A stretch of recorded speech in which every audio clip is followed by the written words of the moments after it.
Il a su qu'une partie de sa ferme serait occupée pour des activités militaires mais secrètes.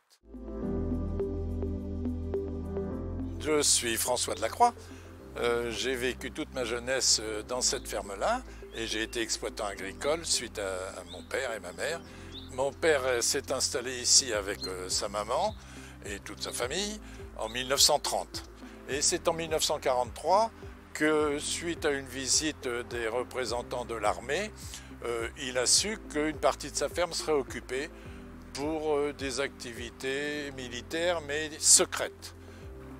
Progressivement, il s'est rendu compte qu'il y avait des constructions, beaucoup d'apports de matériaux, de béton, de blocs de parpaing. Ils ont construit une base avec des chemins aménagés pour circuler entre différents bâtiments.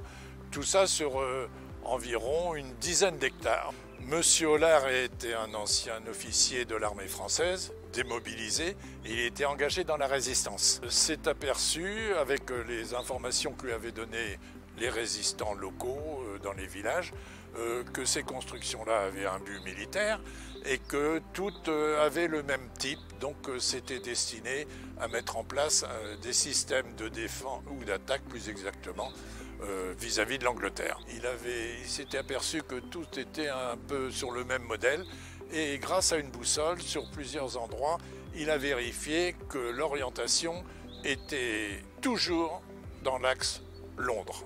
Les responsables des Alliés ont décidé de détruire ces sites parce qu'ils sentaient la menace.